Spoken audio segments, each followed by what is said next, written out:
মোবাইলটা রাইখা আমার কাছে একটু আসো, আসো একটু আমার কাছে। হ্যাঁ, অপেক্ষা করো তো।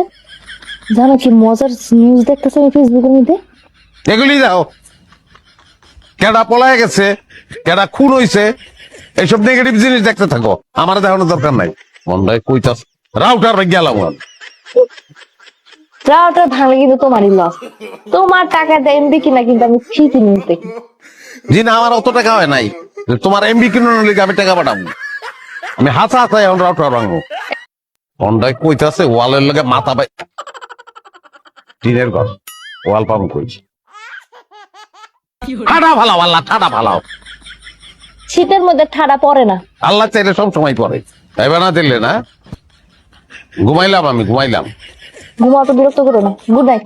আল্লাহ, দুনিয়াতে মোবাইল জল দিচ্ছ, বউ দিলা কিনলে কা, আর বউ জল দিচ্ছ মোবাইল কিনলে কে দিলা। হিরো মলম আছে না, হিরো মলম, হিরো মলমের বউ হিরো মলম রেখে গেছে গা। তুমি কো আমারে এই ছেলের ঘরে ছেলের এমন কি আছে যে এইরকম একটা লোককে ছেড়ে চলে যায়? 3 মাস পরে ঢাকা থেকে আমি আইছি, তোমার ইমোশন তো হওয়া উচিত। আমি তুমি আমারে জড়াই ধরবা, জড়াই ধরে তুমি কান বাজে এত দেরি করছো কিনলে গাইতে। ইমোশন ঢুকে গেছে মোবাইলের ভিতরে না। আর তুমি কি এমন রাজপুত্র হয়ে আসছো যখন বসে বসে আমার তোমার দেখা লাগবো? তো মোবাইলের ভিতর কোন রাজপুত্রে যাও তুমি? রাজপুত্রে দেখতে যাবো কে লেখা মোবাইলের মধ্যে? 5 মাস শালা অগত ব্রেকআপ হয়ে গেছে। শালার জন্য যে কি মারটা মারছে বেচারি মারটা তো আর কিলো বইরাই যেত জানো তো। কারা? হ্যাঁ, কারা এরা? কাগলে গিয়া তো ইমোশন আমি তো বুঝতেছি না।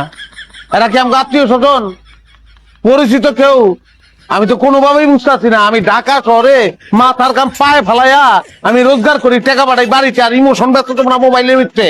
হ্যাঁ, কি তুমি এমন আনস্মার্টের সাথে কথা বলতেছো কেন? হ্যাঁ, যুগের সাথে তাল মিলে চলতে হয়, কথাটা কি শুনছো কখনো? বুঝছো এটা মানে? হ্যাঁ, ফেসবুকে তো বছরে একবার ঢুকো না, যদি ঢুকতা তাহলে বুঝতা। ফেসবুকের এখন এই লোকগুলো সবচেয়ে বেশি ক্রেজ এগুলোর। ধ্বংস হয়ে গেছে তো। হ্যাঁ, আমার সব শেষ। আমি কিল্লিকা টাকা কামাই করি, আমার প্রতি কোনো ইমোশন নাই। যাবতীয় ইমোশন মাসুম কয়লার ভিতরে। কয়লা না শায়লা? হ্যাঁ, যেটাই হোক ইমোশন তো ওই জায়গায়।